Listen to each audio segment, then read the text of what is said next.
just go with thank you. Like, I've had like the weirdest fucking month. And when I burst into tears, but I'll tell you something. As I've been preparing for this conversation, I realized that there was a reason for this. Like, because I was reading, well, I was watching some of your other interviews and things like that. And because there's just, I said to you that your message is so important. And in watching some of your older interviews and other conversations that you've had with people, I think that something that I don't think I fully appreciated the first time we talked, but since now I've recently gone through my again, you have PTSD, trauma happens, and then things trigger, and then it's like a whole, thing.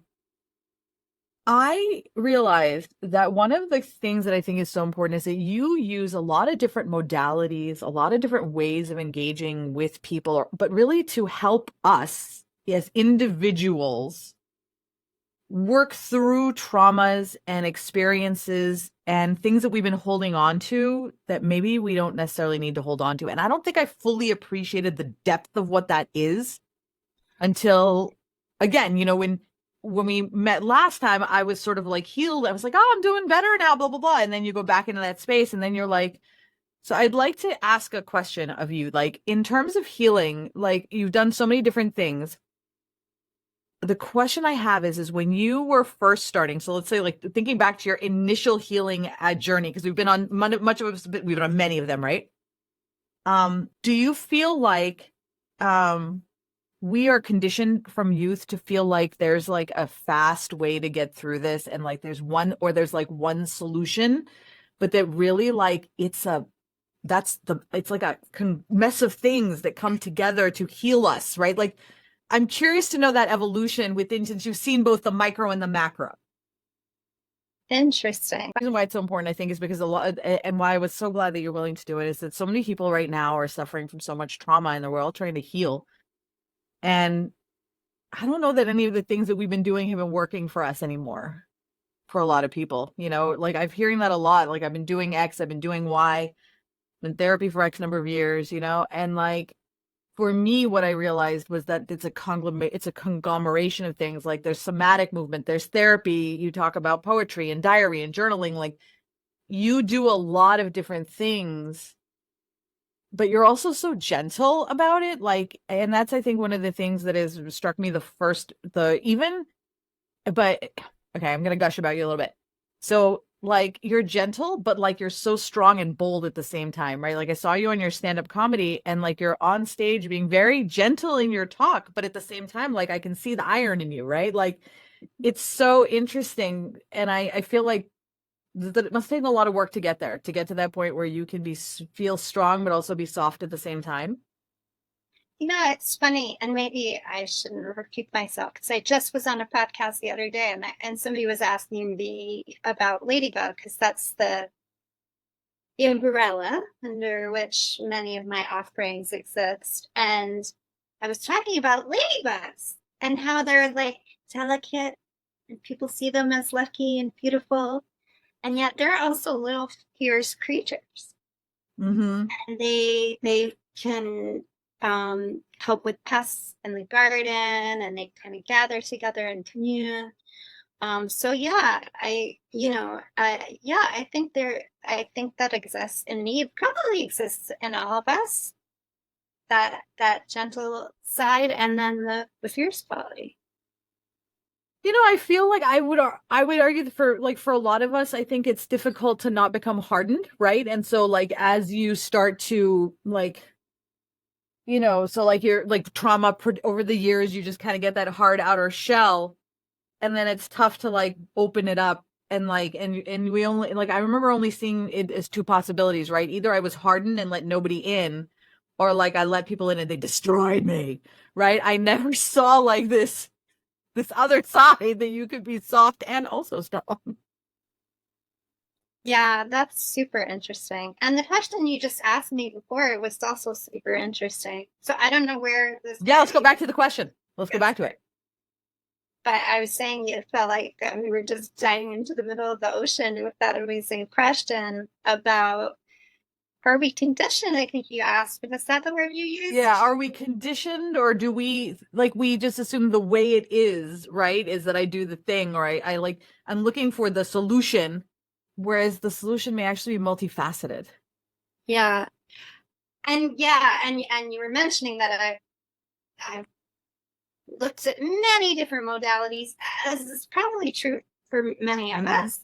Uh, and yeah, I guess there is that thing where it's like, oh, there must be one thing that could solve this, and maybe that idea evolves over time. I think maybe there's also an idea that it's supposed to be clean and neat, and it's fucking messy.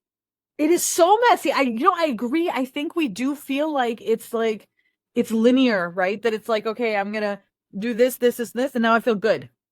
And I'm like, when? And I've never done that. I've never done this, and then felt good. Yeah, it's dynamic, it's chaotic. And what if that's okay? And that's making me think of orgasm. You know, what if that's okay? Like, what if it doesn't have to be a linear, neat, pristine process? And I would argue that like we've been like we it doesn't need to be like there's something what's the word? Freeing in not having it need to be so neat and tidy. Like I almost feel like at some point, oh, you know what? Okay, I'm gonna go into some weird shit here. I feel like Oh, run. okay, so here's what I feel like. At some point, I'm going all the way back to like Puritans here. There's like a right and a good, right? And neatness is right and good, and this is right and good, and a clean healing process is right and good, right? So and I know that this sounds weird just saying it, but I know as I'm saying it that this is what I believed at some point, Sure. right? And Yeah. and if it's not done cleanly, right and good, then we feel like there's something wrong with us almost. Yeah. And what if that's just not the case? And it's making me also think about nature and how messy and wild nature can be. And what if we can emulate that in our processes? Like I'm so lucky. I live in the middle of Manhattan and I happen to have a private backyard. It's like That's amazing. it's amazing. And I have trees and I was out there like sweeping today and I was just like looking at all these interesting things that have fallen from the trees. And that is what creates such beauty in nature. It's willingness to be chaotic and wild and free. And what if we could allow that to exist in our healing process without thinking there's a right and a wrong and a good and a bad? That's an idea. The right, wrong, good, bad is an idea for access consciousness that I love. What if there is no right or wrong or good or bad, just in creation? And what if everything's a choice and choice creates? And I always say this, but I just those two words together, choice creates, it's like, oh, baby. It really is. It actually is so interesting because I think about choice as like the big thing because like I can, for example, get like really angry when someone says something, but then I have a choice in terms of how I respond, right? So and then my choice creates whatever future it is that like so I snap at this person. Well, my future is now created for the next 25 minutes, right? I don't, and I choose to breathe in and just recognize this is my own shit that I need to deal with. And again, now I've created a different 25 minutes. Totally. And maybe anger is required. And Sometimes anger is required, right? Sometimes, and definitely, I've been in situations where anger is required. But I was thinking specifically of times where, where I tend to get like overwhelmed, and then I'm like, yeah, right, and like I lash out, and I know that it's childlike, and so I work on that, right, to like, and so I don't that often, but unless I'm sleepy, and then it's like a bratty child, it's really good in bed. But that's what I was thinking about is like really, uh, but also again, like you said, making the choice to if you're angry, saying the thing, feeling the. You talked about this in your video with Peter, and I thought that Peter anger. yeah, and I thought that was really interesting about letting it work through your body. Can you talk a little bit about that, about like anger and like how it works that way? Yeah, so anger from an access consciousness perspective, and people can check out access consciousness at accessconsciousness.com. They say that when anger shows up, there's a lie attached. It could be a lie that we're telling ourselves, or a lie someone else is telling us, or a lie in condition to believe is true. Mm-hmm. And it's also known in that model as the distractor implant, as for all of like the emotions. And what else is possible that we can tap into other ways of being. Like you said, we can become aware and we can make a choice and tap into other ways of being. Um, but certainly sometimes perhaps that aggressive, fierce quality is required. And again, I'm thinking of nature. Like Yeah. nature, she's just like, yo, get out of my way, bitches.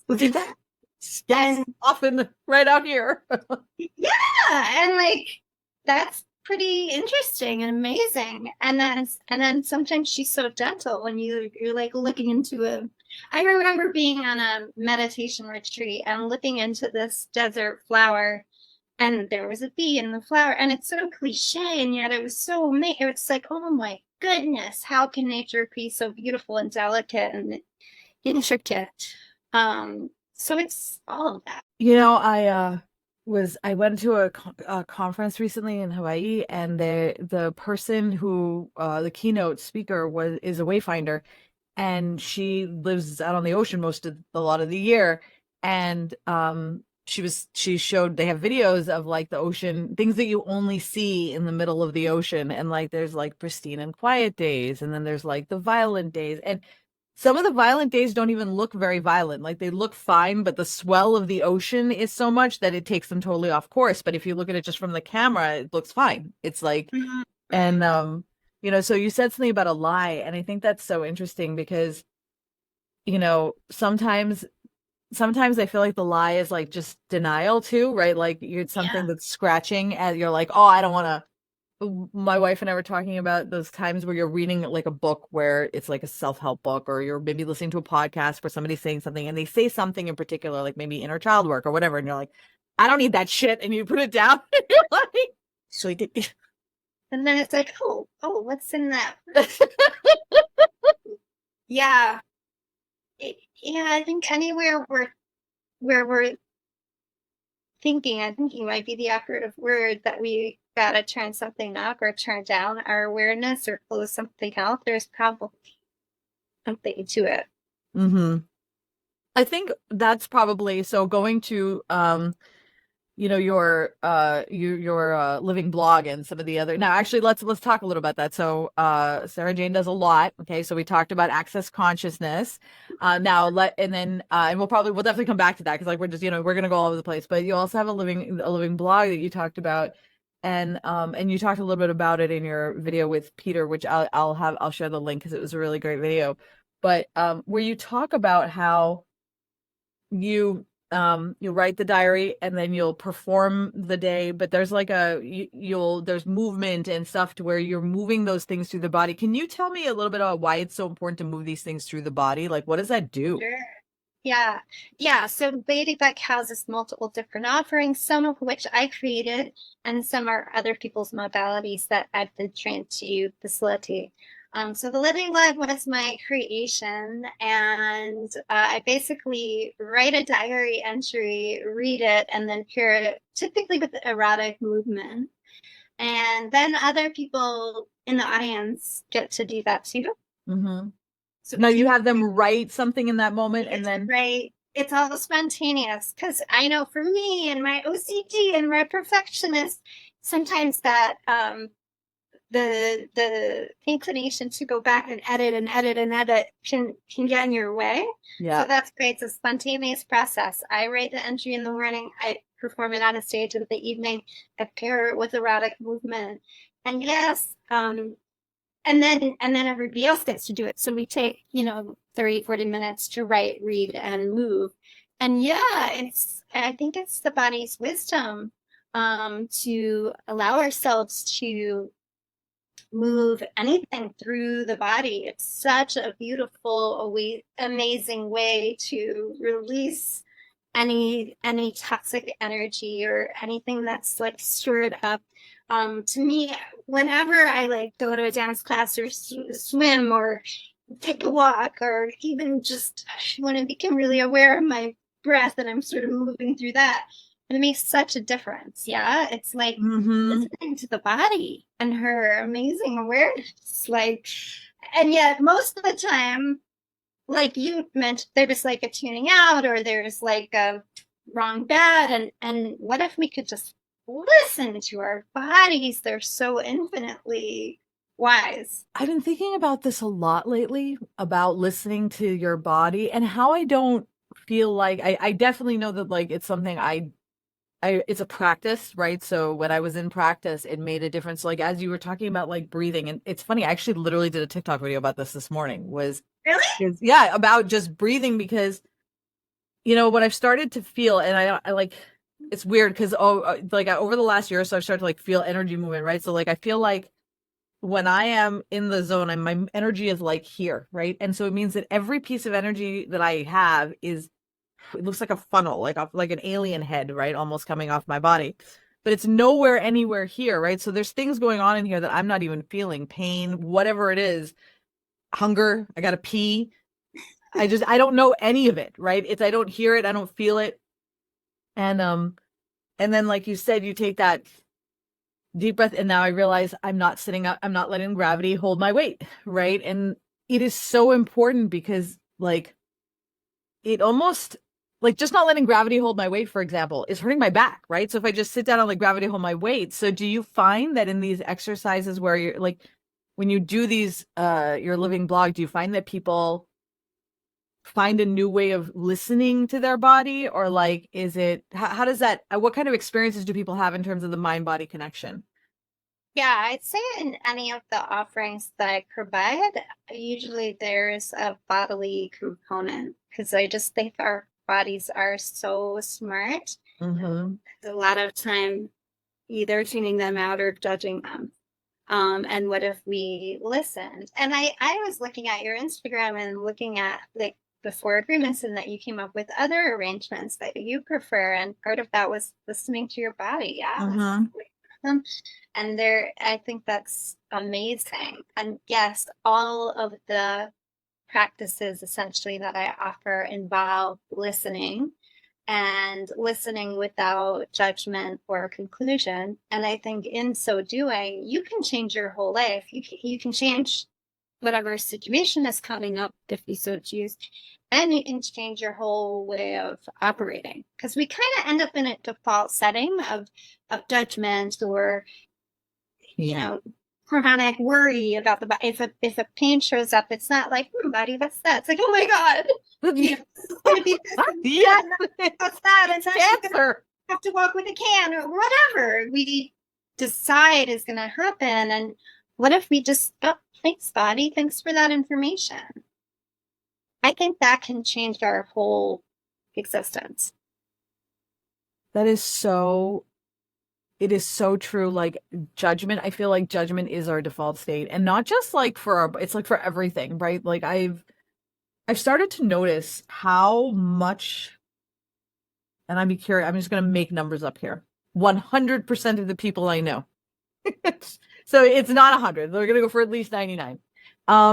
Talk about themselves in a really negative way, right? Yeah, it's usually judgment of ourselves. Judgment of ourselves. I don't mean even judgment of others. I'm talking about ourselves, right? Like we judge ourselves like so harshly. And in silence of our minds, I think, which makes it worse because once you write it down, you have to face it, see it, deal with it, right? But it's usually just that monologue in our heads. So I'm interested now, actually. So you have, let's go into the next one, caress, right? Where and I'll let you share a little bit about what that is. But because I want to ask a question about caress, because something I've been thinking about a lot is the need for our body to be touched, even if by ourselves, right? Like, and I feel like we don't do that as much anymore. There's articles all over the place to talk about how people are not having as much sex. There's not a lot of touching happening, and I feel like that's creating a trauma in and of itself, right? And can you tell me a little bit about that, and then dive into caress a little bit about what the purpose of that was and how that impacts people? Sure. Yeah. I think touch it is such a beautiful option. And that we can, most of us have two hands. Not everyone, but a lot of people have two hands and can, or at least one hand, and you can touch yourself. And that can make all the difference as well. Uh, maybe your wrists are sore because you're like texting or typing, just Mhm. give your wrists a massage. Like what you said is awesome. Just like giving ourselves that touch can be so profound. And of course, receiving it from others can be amazing as well. I mean, it's another thing that I incorporated in most of my practices. So yes, caress is specifically about self-stimulation. And it used to be for people with a clitoris only, and we literally stroke our clitoris during the practice. And maybe about 2 years into it, we started opening the doors for everybody. And it's basically a meditation where I lead people through a self-stimulation practice. And it started about 3 years ago. And it's been an amazing contribution. I can speak for myself that it's really contributed to my transformations. And then, of course, I hear that from clients as well. I literally believe I healed, I got a pre-cancer diagnosis. I think that healed through caress, through access consciousness, through a dietary switch. I've been more, it's almost an eye roll how much we hear like you've got to love yourself, and Yeah. yet and yet really spending time with yourself while being in communion with others and in communion with your body can really change things pretty dynamically in terms of not only how we interact with ourselves but also the world and with other people. Like Right. it's essential, I would say, to self-touch and self-soothe through touch. And yeah, it's you're done, probably not many people's default setting. I mean, they may touch in different ways, but not that, intentional, loving, nurturing, whatever's required. Maybe it's a firm massage, maybe it's a light touch. It's just not something people tend to necessarily practice, and it can be such a huge contribution. Just, and that's something you can do, you can grab your shoulder or whatever in a Right executive. now, like we could Yeah, we like could sit and rub ourselves, like, which I do a lot. I that's stim, so awesome. rubbing myself is because it's how I self-soothe. So, it's funny, before I knew I was autistic, I didn't actually understand that that's what I was doing. And then now I know, so I just kind of like lean into it. Um, you know, you said something about judgment. I want to come back to that. I want to tie a couple things in. Let's loop back a little bit to, you were talking about your clients in terms of releasing themselves with judgment and so on. So in the bigger picture conversation about releasing ourselves with judgment, I'm curious to know, like, when you work with clients, what are some of because like what we're talking about now, and this is what I love about you, right? Is like, I really love the unexpected.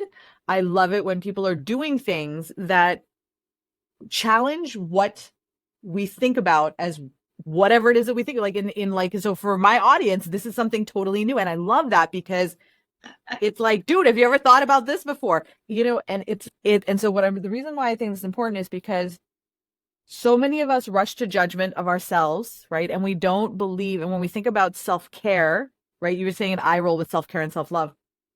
And that does exist because, I don't want to say it like this because people, self-care is massages, but you know what? Massages are self-care. Like, it's really fucking good. I need, like, no knocking that.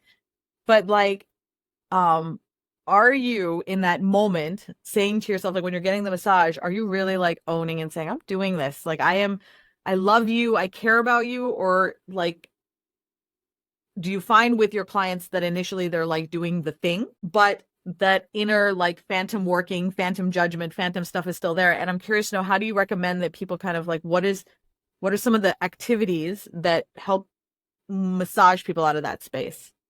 No, that's interesting. I mean, I think at first it still exists even when we're practicing something different. And yet just the awareness that we're, self-judging, or that we're rushing through something, or that, rather than giving yourself a gentle or a firm grip, you're like digging your nails into your flesh.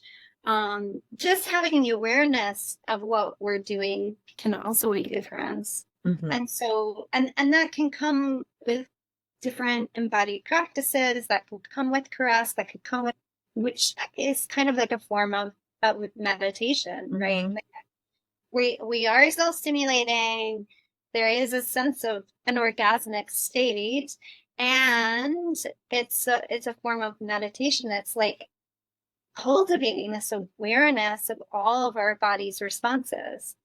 And just that awareness can be a contribution, and the awareness without judgment or conclusion. And again, not like, oh no, I'm doing it again and I'm wrong and bad, but just like, oh, here it is. Thank you for that information, and what else is possible.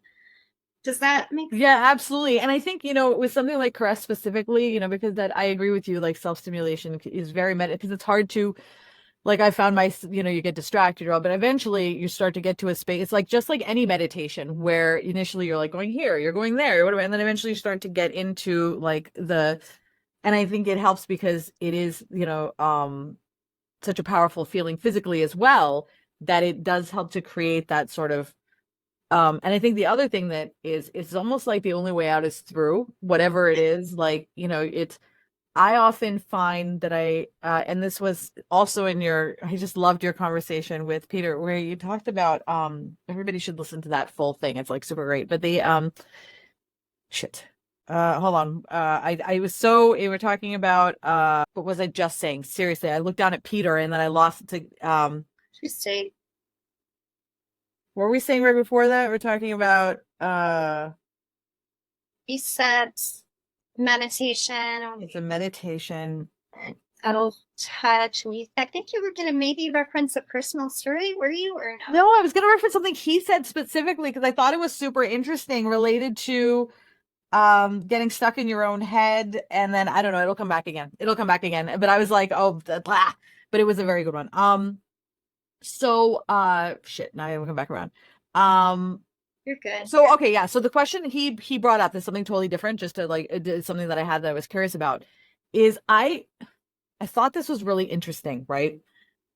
He was talking about how, because when you were on I saw watch your comedy that you sent me, and it was great, and you were, like I said, you were gentle but strong, and it didn't occur to me in that moment how many stages you'd actually already been on, how many like at this point, that you've worked, and you said something about whether or not someone shows up, you do the practice in Yeah. space, right? And I thought that was really interesting because I think for a lot of people, right, he was saying how if you go to a comedy show and there's a comedian talking, then you're all there for the comedy show. So we're all together. We know you're supposed to be funny and I'm supposed to laugh, and we're in there together, right? But you're doing this event whether somebody shows up or not. And so that takes a lot of pressure off, right? So that people can, and I find that to be like, when you started that, was that scary for you? I mean, I think you must be referring to Living Light. I used to do it in down the street in like there was a theater in a basement, and I would go and clean the theater and then perform, and I would do all of the pieces. Went back to turn on the music to cue the lighting. And yeah, sometimes there were people and sometimes there weren't. And I just had a commitment that I was going to do this regardless. But I think at that time it was Fridays at 1 o'clock or some weird hour. And I was going to do this regardless. So if there was no one in the audience, if there was one person, if there were 25, I was going to do it. And I think that level of commitment is helpful. But that's, again, not to make anyone wrong or bad if you don't commit to something. That's fine too. Like, for me, I like a daily practice, or I like a consistent practice. Yeah. And for me, the modalities that I've developed, whether it's the living blood or caress, I do them regularly, not only for my clientele, but for myself. Right. It's really a benefit. So at that time, I was doing the living block like as a lunch hour thing every week in that theater. I also caress typically takes place, just to be so witty about it. We typically do it on the new moon and the full moon. Mm-hmm. And then we also have consecutive day practices. And I really like that for me and my body. I like that consistency. Mm-hmm. Like, I like to be able to just rely on, okay, I know this is coming up. I know this is happening. I especially like the daily interaction, the daily practices. Mm-hmm. It's because it's just like, it's a way to show up regularly for others and for myself, and to see how unique each day unfolds. You know, like there's certain yoga practices where you do the exact same poses every day, and yet they feel so different. Yeah, yeah. We show up differently each day, and the same is true for caress. It's like when there's a consecutive day practice and we're showing up each day to do this together. It's like some days maybe orgasm is flowing, or some days maybe I'm really caught up in my head, and it's just like doing it no matter what. Mm-hmm. And so doing it, if with the living bug, it was like doing it whether or not there was an audience. But any other daily practice, it's showing up for yourself regardless. I think I think for many of us, I think that's the challenge. You know, it's interesting. Like it's all about accountability almost, right? Like like you have these events, you're like, I'm going to do this. So I'm going to have this event in public, and then that'll make sure I was thinking about I go live now I used to go live every Monday, years ago when I was a marketing coach and a business coach, and I would basically go live every Monday. And then it actually ended up becoming an everyday thing because so many people they like, oh, we want this every day. Then it just became to be too much. But I did it because I wanted to start my Mondays off positively, right? Like I was tired of starting my Mondays off like just Monday. I don't like Mondays. And so I was like, okay, you know what?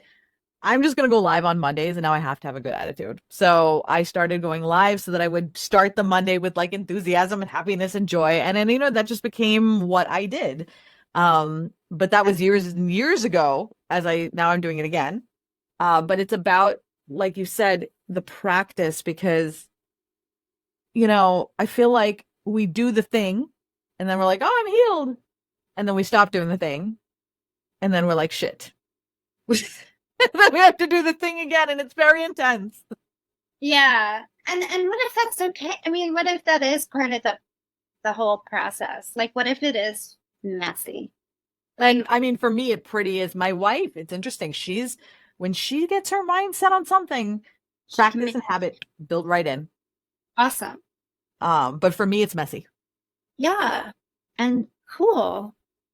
I think that it goes back to that's what I've been working on right now. So I knew there was a reason we did this now again, because like that's the thing. I think that we're so hyper fixated on judgment again because we're so we're so busy judging ourselves, right? So like that releasing every so often of your judgment of yourself just creates more opportunities for you to stop judging other people. Totally. There's this idea also in access consciousness. Sorry if I'm jumping all over the place, but I am too. With ADHD, man, I'm just all over the place. okay, amazing. I think that's a superpower, so that's awesome. But an idea of like we could do it together now, just lowering your walls and your barriers, and trust you know exactly how to do that. Just lowering your walls and your barriers, lowering your walls and your barriers. The idea being that, and that for me helps me kind of reduce judgment. I kind of immediately got in touch with myself, and I'm just like, oh, I don't have to be on the defensive. Yeah. And I think of like a rigid stick can break really easily, where a piece of string is more malleable. And just the practice of lowering your walls and your barriers. Like, what if we don't have to be in our armor all the time, especially against ourselves? Have you found, and actually speaking to that, actually, because I was a conversation with Lou Costello the other day, and the conversation was about, and that'll be on a later podcast, but it was about safety in the workplace, right? And like how a lot of people at work, will say, oh, work is like a family, work is like a family. And I said, I don't subscribe to that at all. And we had actually a really interesting conversation where I changed my mind. But and here's what happened, right? They said, listen, you spend, and I actually expected them to be like totally on board with that. Oh yeah, I don't, and they were like, no, it absolutely should be like your family. You spend all your time with these people and so on. And so I said, okay. I was like, but it's not safe for many people to think that they're corporations or their family because like they don't have that same thing back. And so what was interesting is that they said that, so we came to this conclusion that what it is you want your work to be like your family. And so you want to find a place where it is safe for you to feel that way. So what you're suggesting, opening up is scary, right? If you're not in a safe space. So I'm curious to know, have you over the years curated your circle so that you are like surrounded by people, or do you find that you are safe in which to open up? Or because I mean, you do this in public too, so it's not entirely safe. Like you're creating the safe space for other people, but like you yourself are the one out there bringing this all down. So I'm interested in how have you navigated that space of safety for you? Yeah, I think it did not always exist for me. I often felt unsafe, and that has changed quite a bit. It's a rare occasion these days that I feel unsafe, even though I'm 5'2" woman in New York City. Maybe other people like me feel less safe. I think it was for me access consciousness that helped me make that shift where, and this could be a little out there, but they're like, would you be willing to receive everything and lower your walls and your barriers? So there's like a really benign example. Say you're in a store and somebody's like really pushing a product on you. Like the inclination might be to put up your walls and your barriers. Um, but then the person might keep pushing. Whereas if you just, and it's energetic and it can be conveyed through language as well. If you just lower your walls and your barriers, the person relents. It's really fascinating to witness Mm-hmm. and to experience. And so I think in the past, I was always in a state of, like I was saying, defense against myself and everyone else, and fear and lack of safety, even though I was still doing my best professionally to co-create that for others. Now I typically feel safe, and if there's ever a question, I find a way to get into a safe place. Mm-hmm. And sometimes it's just working with my own body, lowering my walls and my barriers. I might have that inclination to put them up. Okay, let me lower my walls and my barriers. What am I aware of? And knowing that we also, and this is another idea from access consciousness, we pick up on the thoughts, feelings, and emotions of all the people around us. Mm-hmm. So what am I picking up on? What collective concept or what other person's thing am I picking up on, and what can I do different? And is this even mine? And if it's not mine, I can return to sender. And That has been so powerful for me, the return to sender. It's not always yours. in fact, it's probably usually not ours, right? We're just like buying into the thoughts, feelings, and emotions. And access consciousness is not the only modality that says that. I mean, Buddhism says that as well, that we're picking up on other people and other ideas, and whether it's our mom in childhood or our uncle or our cousin or our friends or the collective. It's like, what if we can notice that it's not ours? So for me, I think when I used to feel so unsafe, perhaps I was picking up on other people around me, or perhaps I was picking up on a former version of myself. But now I typically have a sense of safety. And I think in creating for that, in creating that for oneself, it's helpful. It's perhaps easier to cultivate it for other people. Not that I have the power necessarily to do that, but I do my best in helping create those spaces for everyone. Well, I think that, I mean, like, in the end, of course, each individual, we all have to, like, our own sense of safety is our own, but at the same time, like, there's environments in which safety, where you create a feeling like, okay, I'm safe here. So for, like, I've been to events, like conventions or whatever, where everything's fine. Everything's absolutely fine. but I don't feel particularly safe in that event, and I just know that I'm going to have to just keep my mask on, like my physical mask, my emotional mask, everything has to be right. Um, and what I'm trying to work for myself is recognizing again, like, okay, if you're physically unsafe, then can we move out of it? But if like this is something that's going on within me, what can I do to kind of like massage that out? And that's I'm please. Yeah, and like that idea that we were mentioning earlier, like I think, okay, so maybe you're gaining some awareness, like what is that? Rather than I think sometimes our inclination, I'm not saying this is true for you, is like you shut it out, like, oh, I don't want to be aware of this, or Oh, for I have done that for sure at points in my life. and we get freaked out by things. And what if it could just be like, oh shoot, what am I aware of here? Like maybe this is, maybe I need to leave, or maybe I need to take a cab home, or you know what I mean? Like rather than walk, or like we're so aware, like maybe you're actually just aware and it's not something to shut out or to make wrong. I think that is sort of like the central thing really for many of us is that we are aware, we trust our like, but we don't trust our bodies as much as we would like to, because honestly, of years of the voices of like, you're, and this is wrong, do this, oh, whatever it is, I don't want to hug. Let him hug you. He's your uncle, right? That kind of thing. Like those make you question Yeah. your own gut instincts. And like you said, it's almost like a trauma healing thing, right? Because like, initially I know for myself, what you said is true. I denied it for, you just push it down, you don't deal with it, everything's fine, right? But then you eventually decide, or you don't, but you decide, I personally decided that I don't want to live like that, right? So now you have to like consciously unwrap your tension, really. It's like, I feel like it's literally unwrapping tension from around a pole. That's awesome. Yeah. Instead of like so many people do of like shoving it out, and I'm sure we've all done that points in our lives, and it's like listening can be such a contribution, even if it's like what you said, what your breath, listening to your breath, or listening like am I not meant to be in this convention, or hey, this, I have this pain, what is this? That's huge. I love this. Okay, so now, as I realized, like I just looked at the clock and we're already like 45 minutes. I'm like, holy shit, how did that happen?